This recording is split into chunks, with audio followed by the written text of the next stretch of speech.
Thank you so much, Monisha. It's such a pleasure to be here with you. Also, because I think I see you as a fellow mother, and I think there's so much of strength that I find in you and the battle that you're fighting at the moment, and also as a crusader for inclusion, for making a space, making the world accessible for your daughter. And I think we're all I feel like we both are in the same boat. So I'm so happy to be here to have this conversation. And I remember seeing Kea. I will not forget that moment when I saw her on the stage at IIS, and I mean, I heard her speak and how she got emotional, and we were all teary eyed. I mean, sitting there and listening. So I think it's an honor for me to be here talking to you. I think every parent, like you rightly said, Shivani, we all I think start off trying to get some solutions and answers for our own lives and for our own families and for our own children, right? So I think what happens is that you get driven eventually to a point that you start vibrating that energy across across the borders and touching other lives. I think that's like you rightly said, we are in the same boat, and that boat itself is the origin of our energy, right? So I think Absolutely. somewhere we are blessed. That's what I keep telling everybody who comes forward to tell me that, oh, how sad, your life is changed this way. And I said, no, I'm not at all sad about this, because I think it's changed for the better.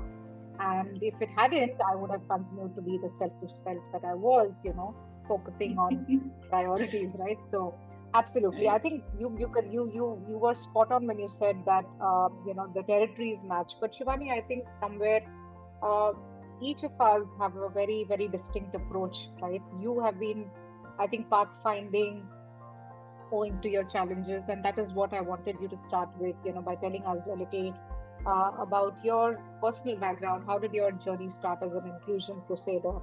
I think it's very important to know how did this whole energy, get imbibed in you, in the sense, and then how did you then start spreading it around, which is what you're so well known for doing today.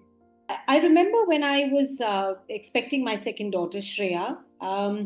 We were told that there is a high possibility of her having Down syndrome, and we lived abroad at that time, and they follow certain protocols, which means that they'll counsel you. You'll go in for a blood test, then you'll go in for an amniocentesis, and you should be absolutely clear of what you want to do if you get a diagnosis for Down syndrome after amniocentesis.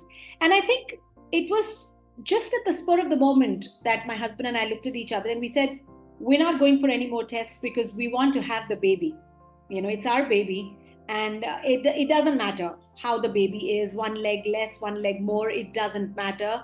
We just want to have. And mind you, we were not aware of what Down syndrome is at that point of time, and then we forgot about it. Actually, during my pregnancy, I don't think we remembered it or never researched anything. We just forgot about it. And then Shreya was born, and then Shreya was diagnosed with Down syndrome. And I think we were shocked. I wouldn't say that there was a sense of surprise, but there was with that came almost immediately came a sense of acceptance also, very very quickly. And I still remember that I must have cried the moment I was told by the doctor, but that was probably the first and the last time. It was a very instant. I remember saying that that's okay. I'll look after her, and that was it. But we didn't know what the journey was going to be. We didn't know. It was like going to a brand new place. Don't know what the scenery is going to be. Terrain is going to be like. Is there going to be a road well traveled or not? Are we going to find transport? Are we going to find help on the way? Absolutely no idea. And then we moved back to India to be home with family. I think that was one of the main reasons that we decided that, while you have a lot of government and state support abroad in developed nations, the one thing that it really lacks is the emotional support of your family and friends. That is just not there. Everything is appointment based. You want to meet friends, it's appointment based, right? Here in India, you don't even have to. I mean, it's still, you can just call up your friend and say, I'm coming, or come over, I need help. you know and we moved back, but we really didn't know what we were getting ourselves into. Moving back to India was a rude shock. And I felt like I was just thrown in the deep end. I didn't know anything. The doctors didn't know anything. I didn't know where to find a therapist. I didn't even know what kind of therapist I actually needed for Shreya. I didn't know if she can go to a mainstream school or not. I had absolutely no idea. And I remember I printed out these leaflets about Down syndrome in 3 languages, in Hindi, Punjabi, and English. And I put my name and number and my email address, and I started dropping off these leaflets at every hospital in Chandigarh, whether it's a government hospital or a private pediatrician. And I said, I want to meet a parent. I was just so desperate to find another parent to talk to for guidance, for support, for just to hold my hand. And I remember 6 months later, I met my first parent. And when I met her, I realized the importance of support groups, the importance of finding families who are sailing in the same boat. And that's when I started the Down Syndrome Support Group India, which was on an online platform. It was a Facebook page. This is 2011, early 2012. There were no WhatsApp groups. I don't even think there was WhatsApp. I don't know if there was WhatsApp at that time. But and there was nothing available on Google like it is today. And that's where the support group journey and my interaction with the community started. And I started realizing the problems that younger parents are facing when it comes to school. That is the first point of contact with the world. That's when you realize that now is the time that you have to place your child in the midst of the community, of the society. And that's when you start having the pushbacks. I remember I got rejected by so many good schools of Chandigarh. And their only answer was, we don't have the facilities to look after your daughter. And there was a small school that accepted my daughter, but I remember initially it was all right. I did a lot of sessions with the staff, explaining them about Down syndrome, talking about Shreya with the children. But as time progressed, Shreya became a problem child. And I realized the strong prejudice, the misconceptions, the negativity, and the mere ignorance my daughter was facing at the school. I cannot forget that day when she came back home and I saw she had these huge marks on her wrists, on her upper arm, as if somebody had maybe held her too tightly or pulled her or pinched her. And I remember calling an older parent and howling on the phone. I said, I don't know what has happened. Somebody's done something, but I don't know. It's only on the arm. And that was the time when Shreya was around 7 and 8, and she was taking a lot of time to process information that was given to us, or an instruction when it was given to her. And maybe people were losing patience with her at school. I don't know what happened. We never got to know. We saw the CCTV. We really don't know what happened. And that parent told me, she says, oh, this is your first time. My daughter has come back home with marks because children would pinch her just out of just being mean for no reason, just pinching her, and she would have these marks on her arms. And I realized that how is Shreya ever going to be able to adjust in a school setting when there is going to be no acceptance? And I think that was the first time I realized the meaning of inclusion. What is it, inclusion? Is it merely taking a child with challenges and putting her in a classroom in a mainstream school? No, that is just all the expectation and the responsibility was on Shreya. She has to adjust. She has to follow the teacher's instructions. It wasn't a two-way traffic at all. That there was absolutely no onus or responsibility on the teacher. And I realized that I need to start when they are young. When they are young is when they have an impressionable mind, and that's actually when I started going to different schools and talking to children about disability and diversity. And mind you, the schools were never open. They still aren't open to sessions, even if they are free sessions. They just don't want to talk about disability as if it doesn't exist. अपने साथ जब तक नहीं होता, आपको realize ही नहीं होता. No, you don't realize it. I think that's one of the things that schools are going through. It just doesn't exist for them. Shivani, if I have to just stop you here, and since you talked about this observation that you, or the experience that you encountered back then, from then till now, have you seen any transition for the better, or what has been your observation since? I think baby steps and a long, long, long way to go. See, even now, I feel when the school takes in a child with challenges, Hmm. all the eyes are still on that child. Hmm. If the child with challenges pushes another child, it's highlighted and amplified as if the child has committed some huge crime. Even if the same thing is done by neurotypical, it'll be ignored. Hmm. That's how children are. But somehow our children come in the limelight just because there is a label of a disability or a diagnosis of a disability. And not just that, I feel you've gotten a child. Hmm. Have you sensitized your class? Have you sensitized the other children about that child? How about creating creating initiatives in the classroom wherein that child gets a feeling of belonging into that Hmm. classroom? I think that's where we're still lacking. We have Hmm. the special educators in schools now, but the acceptance from the classroom, from the other children, is still Hmm. lacking. You know what I used to do, and this is something that I stuck to no matter what happened, what bad experiences happened. I never put Kia and my eldest in a different school. So they always, when I waited till one school would say yes to both. And thankfully, Kia, had a wheelchair issue only, right? So accessibility was the only issue for me. But what I would do is I would carry a whole lot of chocolates and little toys giveaways the first week of any new academic year, while taking care into that class. And I would go there like, at least half an hour, 45 minutes early, or stayed back a little late. And I would talk to the children, not the teacher, not the school administration, but only her class friends. And I would, read stories. I would play games like I was Kia, for them. And I would normalize, you know, Kia's presence with them and tell them that, this is the only thing about her that they need to worry about, nothing else. She's just like everybody else. And I would not send an IAM. I would not send anybody to kind of help Kia around. It was those children who were sensitized after that 1 week to move her around, help her, with mobility. On, but obviously, they couldn't carry her up and down whenever that was required. I would go, but they actually understood Shivani. And sometimes what I feel is that it is not the children who need to be worked upon.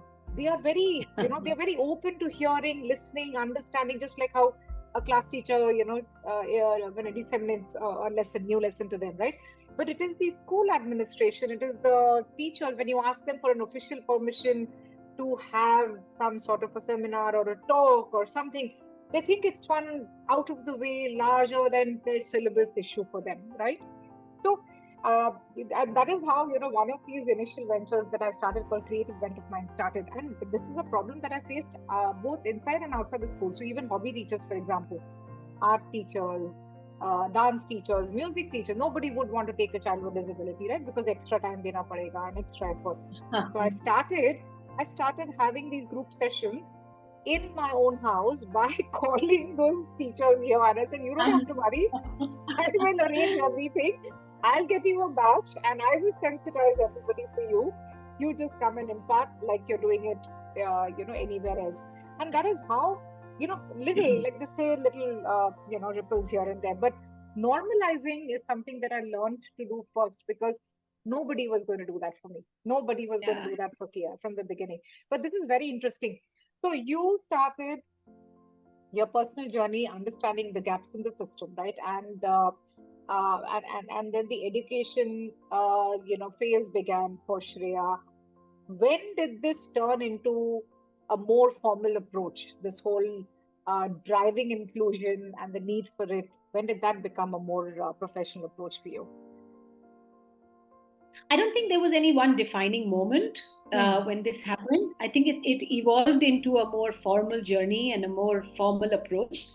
I remember when the time came when I had to take the decision to pull her out of mainstream school because it was just not happening. I mean, she had become this problem child and she was not happy. I was not happy. And I took her out of the mainstream school and then started looking, actually, first battling with the idea of whether I should send her to a special school. And I think that's one phase which comes in every special parent's life when they have to take that decision. I think all parents inherently would first think that no, our child doesn't need a special school. I think I've personally experienced that from a lot of parents, the hesitation to send the child to special school. Right. I'm talking more about invisible disabilities, and I think I went through the same dilemma of whether I should send her to a special school or not. And when I started looking for a special school, Monisha, I remember I had this thing in my mind, when you look for a school for a neurotypical, you want to give your child the best. So you look for a good infrastructure, you want good sports facilities, you want good teaching, the staff is good, everything you want good. Apparently, we don't have that option, that choice for our special kids. It's so unfortunate. Firstly, we had very few schools. And all those schools was just the moment you enter, there's a drudgery, there is a sadness, there is this heavy air hanging everywhere. And some chaos, and some major chaos. Yes, absolutely. And I don't see any child happy. I said, what are we going to do? How are we going to find a place for Shreya? And I wasn't in the right place at that time where I could have said, okay, I'm going to open one myself. Everybody can't open a place. And I started looking. I found a place. I found a school. I came across this special school on the outskirts of Chandigarh. But when I entered that place, they didn't have furniture. They had the paint. The walls were not painted. I mean, they didn't even have the infrastructure. But I saw happy children. I saw smiling children, and I said, this is the place for Shreya. And I remember this was about 2.5, 3 years back. And I said, just after COVID, and I said, let's do something for the school. So I started I crowdfunded for the school. We raised, enough money to do up the place. We created a storytelling room. We created different classrooms. We got it painted. We got a garden. It became a happy place. And when I went there, I realized, because this was on the outskirts of Chandigarh, over the course of time that I had my interaction with the school and, parents started coming in asking questions, I started realizing the stigma that is there for disability in my part of the country, Punjab, Haryana, all the surrounding areas of Chandigarh. There is one place where here I am fighting for inclusion. I'm saying to schools, include our children. And now there is a new battle which has come up, which is convincing the parents that your child has the ability to do so much more than what you think he or she can. The kind of answers I would get, Monisha, would be things like, इसके ऊपर क्या पैसे खर्च करने हैं, इसने हमारे बुढ़ापे का सहारा तो बनना नहीं है, इसने कुछ करना तो है नहीं. I mean, the fees of the school was bare minimum compared to the mainstream schools, but parents were not ready. They didn't believe in their child. And then started the new journey of saying, hey, if you don't believe in your child, तो दुनिया कैसे believe करेगी? How is the world going to believe in your child's abilities? And I can relate to this, Shivani. Remember, I was telling you offline that my first, battle started with inclusion in our own community. When I say, is in the minds of the parents of other children with disability. And when I started telling them that, this is not an individual, cause or a battle. We need to come together. We all want the same thing. Rather than cursing the child and saying that the child is disabled, we need to create environments which will not happen if we don't come together and talk about it, right? Because every human life needs healthcare, needs education, needs a sustainable environment, to eventually get out there, find a source of living and become independent, etc., as much as possible, right? Whether that person is physically challenged, invisibly challenged, whichever way. Ultimately, every life has to be looked after. You cannot just say, "Iska kya karna hai, isko ek room mein bitha ke rakh de." It doesn't work like that, right? Yeah, And leave alone children and adults with disability. Doesn't a human being go through phases of disability? You tell me. हमको सबको बूढ़ा होना है. बूढ़े होने के बाद हमको भी, ultimately we have to look after our own selves. Why do you think we absolutely. have these, old age homes today, right? And old age homes and senior living premises, and they also have enough activities and, facilities, etc. Because human life itself needs nurturing at every level. It's only for very few years between the infanthood and the senior citizenhood, so as to speak, we are able-bodied, that too a few of us, and we're able to move around and earn and do a job and run into a bus or a train or drive our own car, etc. Otherwise, most of human life requires some sort of nurturing and care, and we're talking about acceptance at the end of it, Yeah, right? absolutely. Underlying conditions medically could be different, but we are looking at acceptance. And that was exactly the wall that I hit against when I started talking to parents, that you have the same problem as my child. Why are we not looking at doing something positive for our children? Right? So Yeah, please go on. I can't I couldn't stop but add this on I know. because it's so relatable. It's so relatable. I mean, I realized the attitudinal barriers were far greater than physical barriers. I mean, Exactly. जब यहाँ से ही acceptance नहीं आएगी तो उसको how will you put it down on the ground, like, Can't. first it has to come. I feel the inclusion has to first happen here and in the heart, Absolutely. and I think that's when the journey starts of true inclusion. जब तक यहाँ से नहीं acceptance आएगी, you will never be able to include the people with disabilities into your workforce, into your Absolutely.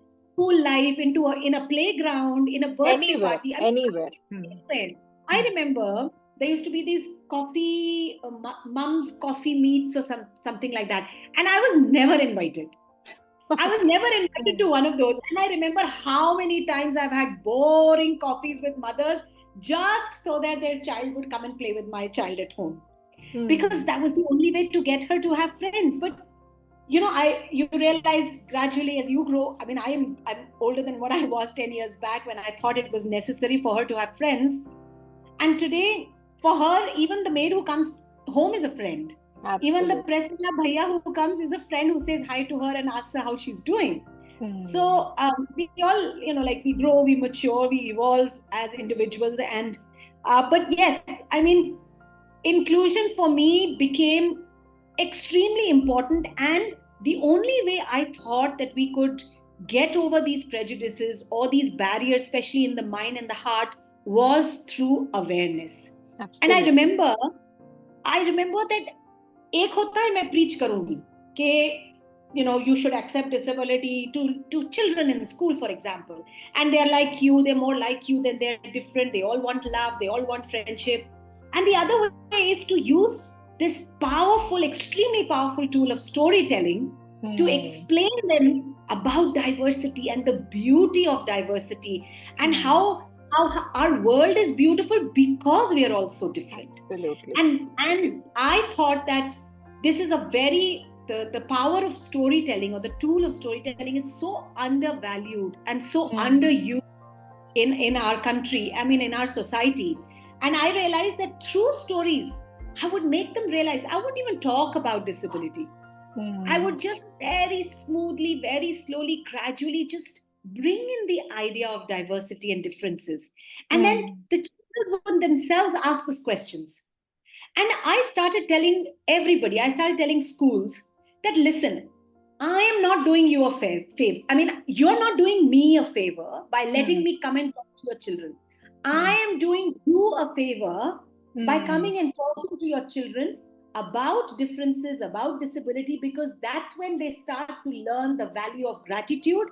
That's when they Absolutely. start to value themselves for who they are, whether they have the curly hair, whether they are dark skinned, light skins, whether their teeth are all over the place, or they wear Hmm. glasses, whatever be their body structure, they Hmm. learn to accept themselves for who they are. And I think indirectly, we're also looking after their mental health.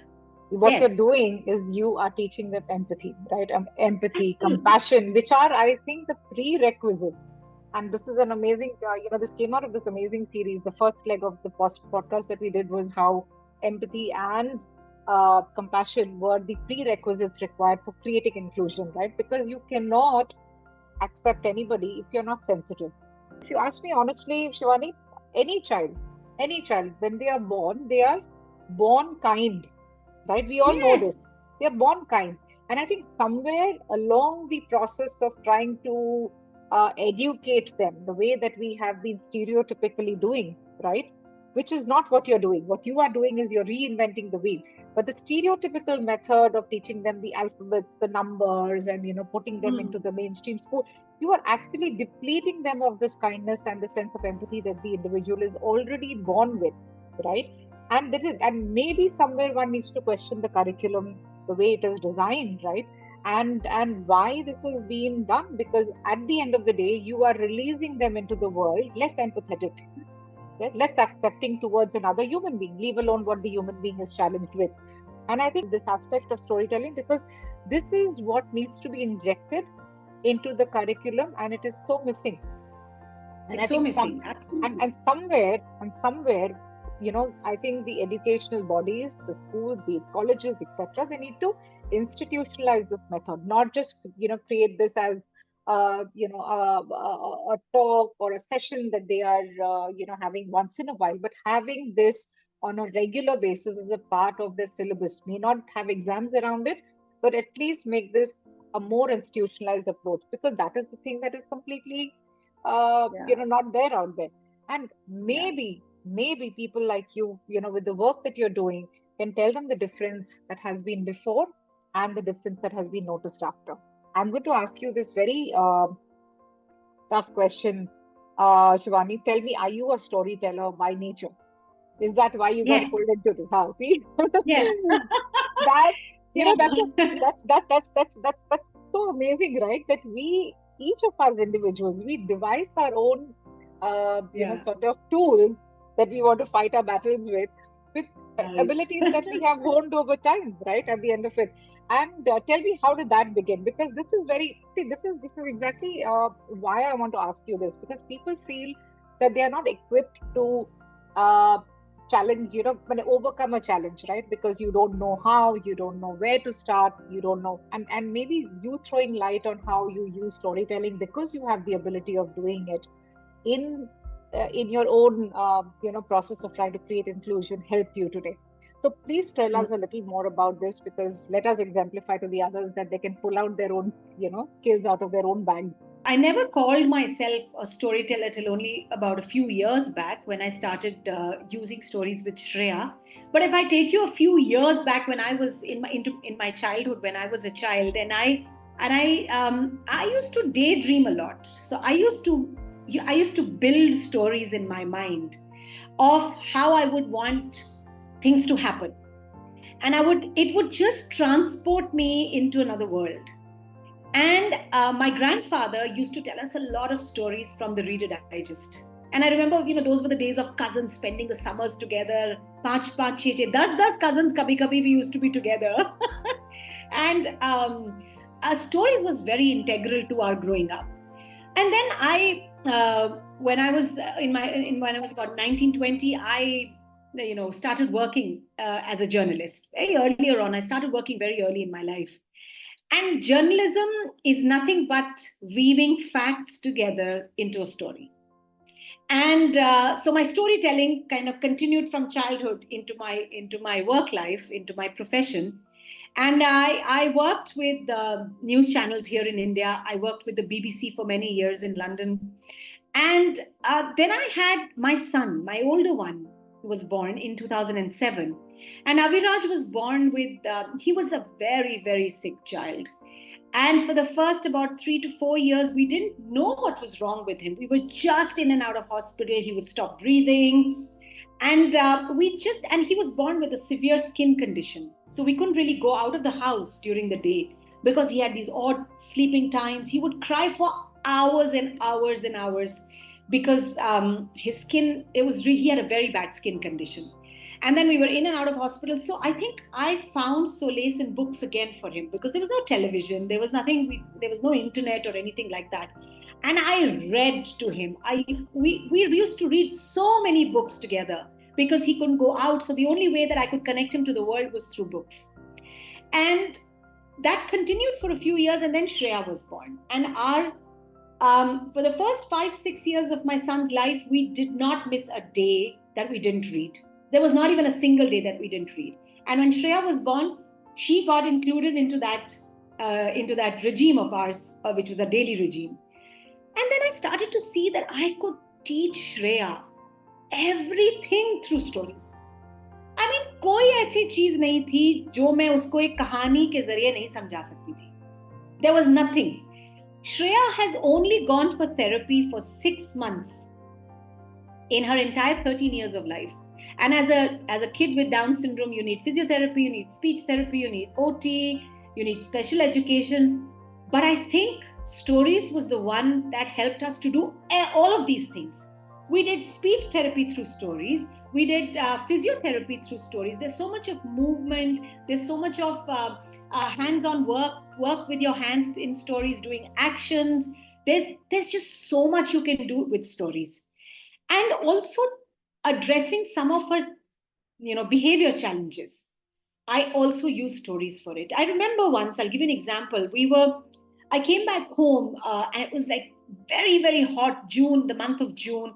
In the summer heat, afternoon heat of 3 o'clock in the afternoon, I came home from work and I saw Shreya was standing in the backyard with like 8 layers of clothing, which included 2 sweatshirts, 2 pullovers, a jacket, I think 2 jackets. And she was standing outside. It was sunny and it was hot. I came in and I was told everybody in the family, we lived in a joint family at that time, that everybody in the family had tried to get her in, but she was not coming in. You see, by that time, if 10 people had given her an instruction or spoken to her, her brain would have switched off any which ways. Her brain was not processing any information. And why was she outside? Because she was waiting for one of our help who lived at the back to come out and play with her. And she was just standing there and waiting. And she was perspiring and her face was red. And I looked at her and I knew that everybody's tried. I didn't give her any instruction. I didn't say anything to her. I just started off. Shreya, do you know what happened today? When I was driving, you know what? There was this little rabbit. He came running in front of my car. And I stopped my car and I asked him, hey, little rabbit, why are you in front of my car? What do you want? You know what he told me? He said, I want to play with Shreya. Do you know, Shreya, he wants to play with you. Which toys are we going to play with him? By that time, her eyes had locked and, our eyes had locked and I'd got her attention. I held her hand and my God, I don't know what story I made out of it. Your son wants to play. Do you want to take out this? And I gradually started pulling her back into the house. And it was just a story that caught her attention. Nothing else was helping. And it's just one of the incidents. Once I remember she was ready to jump off a little ledge outside our window, holding a bag, thinking it's a parachute. And how did I get her in? Again, because I started telling her a story. It's a great way to distract them from a situation. It's a great way to get their attention. It's a great way to communicate. And it's less instructional. It's less instructional. It's more fun. If you have also noticed, Shivani, you've been to a corporate office, right? I've worked in a corporate office. We've been to college, we've been to a regular school, etc. How often did we find a class or our boss interesting? How often have we found that? Very few, right? I can remember, the teachers who used to captivate, my attention, or the bosses who made, or who I, consider as mentors today, purely because they never said ki you have to do 1, 2, 3, 4 they were always less instructional and more, I think, friendly, more connected, more emotional in their, relationship with you, etc. Right? And I think somewhere when we don't understand how the brain wiring works, right, we all have to understand that, not every child is wired the same way, right? But not everybody is sharp at the end of it. A sharp person can process maybe different frequencies of communication, something which is more instructional or hard instructionalized, etc., and less emotional. But there are some children, adults, young individuals who are sensitive, right? Who refuse to accept that tonality or that mode of communication. And that is where, we very happily coin the word disability and say, ki, this is how your child or this individual is different from the rest of the society. But हमको ये समझ में नहीं आता है कि put yourself in the same position, right? And and imagine how you would process it. Would you like being given the same instruction by 10 people who are yelling at you, in the span of say 5 minutes? Nobody would at the end of it, right? And somewhere I think we try to put a word, put a name, put a coin to different situations, but it is a very simple human attribute at the end of the day. Communication, they say, is the key to everything in the world, right? And storytelling is the best way to get a message across. Shivani, I think this is a fantastic conversation because people who are listening to me need to realize that because people feel they're racing they're racing a race against time, and half the time they have to achieve so many things in a single day. They skip that amount of time and attention that is required, right, when they are communicating with a child or with a person with a challenge. uh, where do you feel your ask is or call to action is from the society today? Is it only from, or rather, do you feel it is only to communicate your message to people who are parents of children with disability, or does it apply to any body from any background of the society that you're having a message to carry today? Or where do you feel your call to action is? So I think inclusion is, of course, what we've spoken about. One thing that is very, very important for me is, yes, for all of us to take steps to make this world more inclusive for our people, for our children. Yes, there's no doubt about it. But I feel I feel in disability also, there are two kinds of, I have a child, so I would say there are two kinds of children. One, who are highly functional. They can be incorporated into the workforce. They can be involved in meaningful occupation. They can be, tangible contributors to the society. But then there are these children as well, or young adults as well, who have so many challenges, and maybe they cannot. So someone who's non-speaking, someone whose cognitive abilities are not up to the mark. I mean, they're highly challenged. How does that child or young adult contribute to the world? I would say that while we're trying, while a lot of the young adults or the adults with disability are finding meaningful occupation and contributing, the children or the young adults who are not able to are still great contributors to the society, because we're making our society, and we are making the people who make this society, the neurotypicals, more empathetic, better human beings who are going to make this world a better place.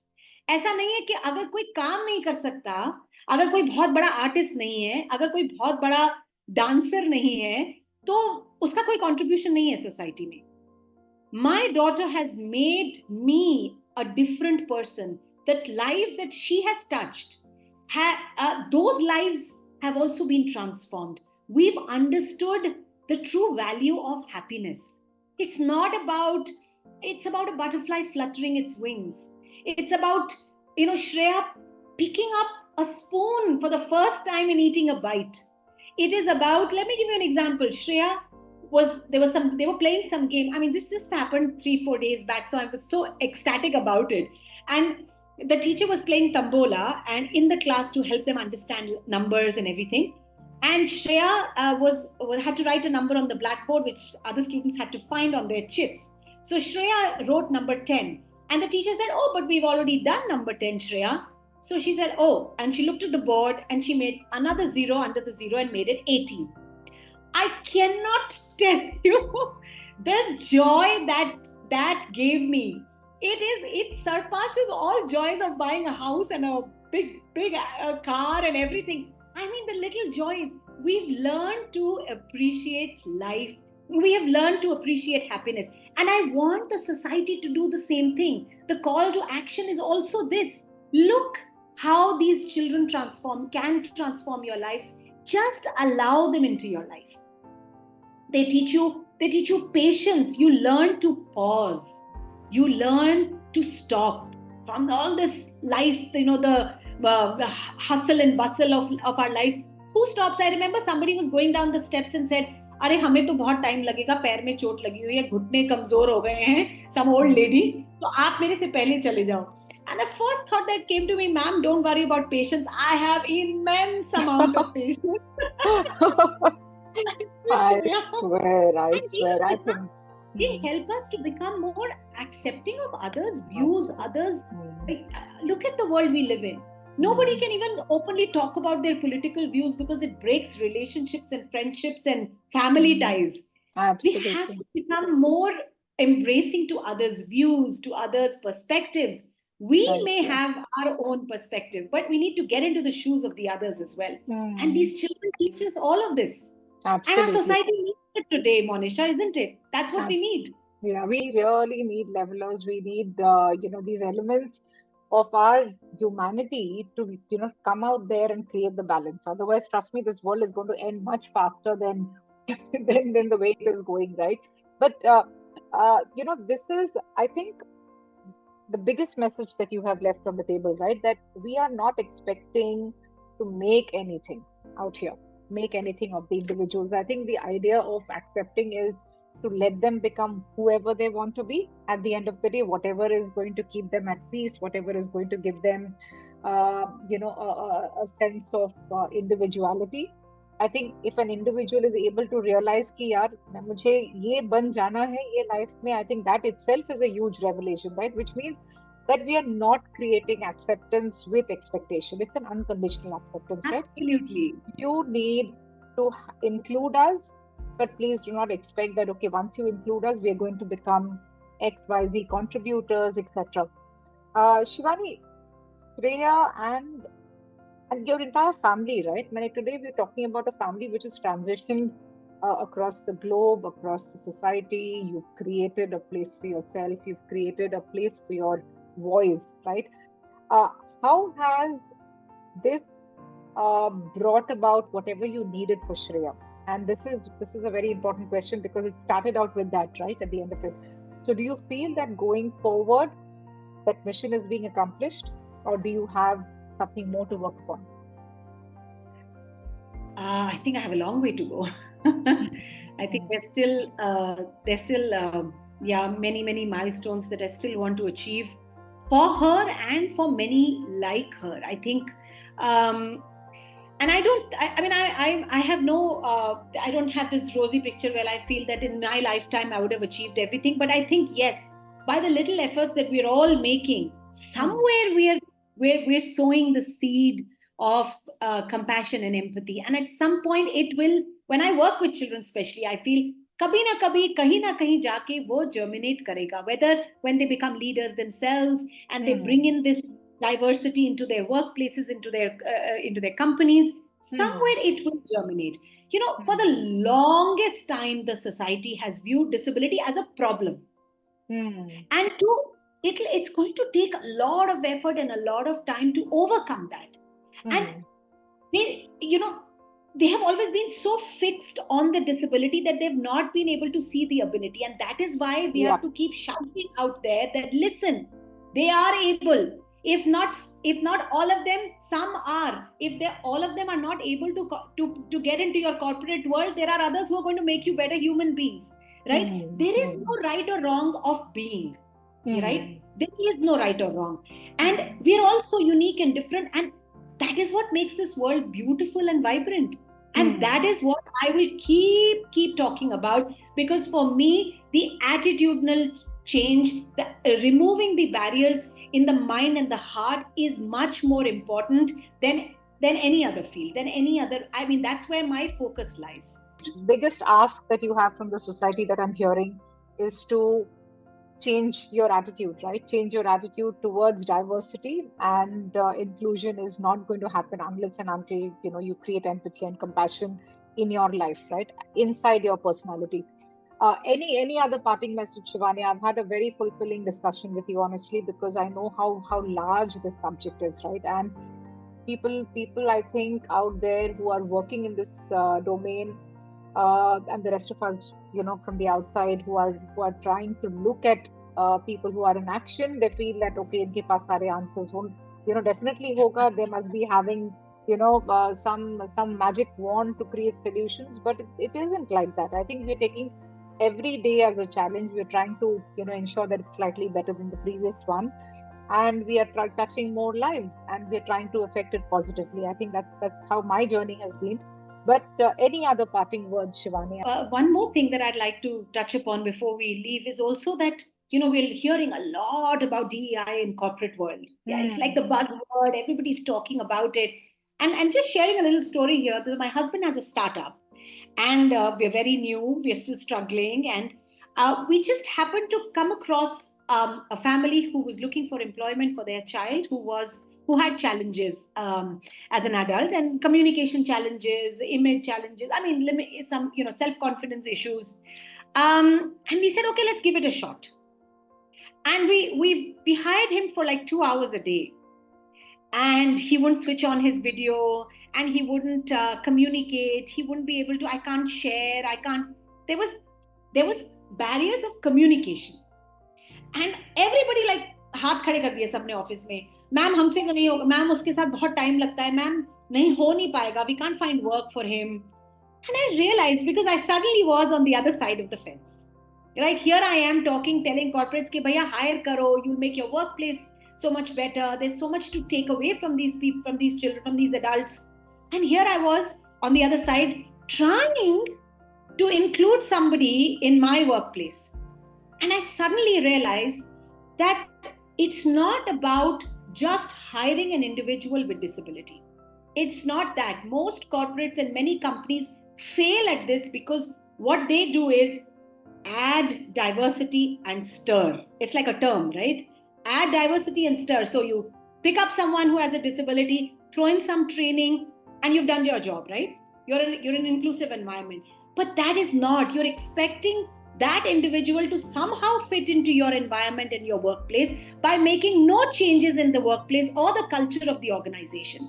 And that's when I realized that first, I need to educate my staff. I need to educate the people who work for the company and make them empathetic, make them aware of what the challenges or the communication barriers are for this individual who has been hired.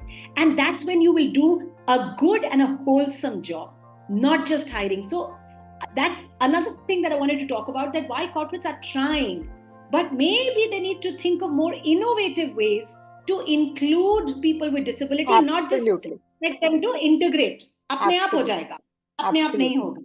होगा. Shivani, this suddenly sparked the thought. Okay, I think uh, while DEI and inclusion and all these are trending in the corporate workplaces, I think somewhere there is this immense need of empathy coaches, right? Of just like how Absolutely. you have trainers, right? Trainers for various skills.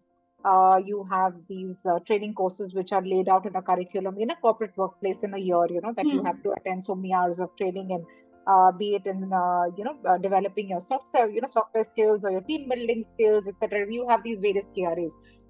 What if corporates listening to us today, and I'm just hoping this happens, look at people like us as empathy coaches, people who carry our stories into the environment. Maybe we carry individuals who are already living as a part of our team with whom we can create an interactive, training session with the employees, and inculcate the culture of having a more inclusive workspace, right? So you have people who are already employed, they are meeting their targets, but this could be the bridge between the communication gap or the existential gap that exists, right, in inside that workplace. And I think this is going to be a growing need. Maybe a few of us are talking about it, but if you look at it, look at it. This is become a large area of focus, and it is purely because today the government is emphasizing, Yeah. UN is emphasizing, thanks to the SDGs, etc. And eventually, workplaces want to be sensitive spaces because they also have to show that yes, they are helping in improving the, the global environment, right? We're not machines at the end of it. So somewhere, I Yeah. think the need has been understood. People are Mm. fumbling around, they're trying their hands and legs ki kaise karna hai, kuch to karna hai, they're talking about it, which is a good thing. At least there's some momentum.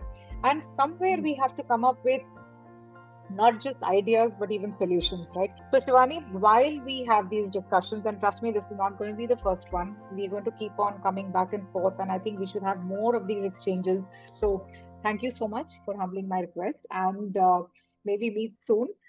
Till then, thank you, and lots of love to the family, especially Priya, who's been inspiring you and motivating you to keep going on. So stay energized and keep telling us stories. Thank Had you, a brilliant. Monisha. Thank you for having me. I think it was a wonderful chat, and I, went back many years and relived some of those moments. But it was lovely. Thank you. Thank you for Thank you. having me.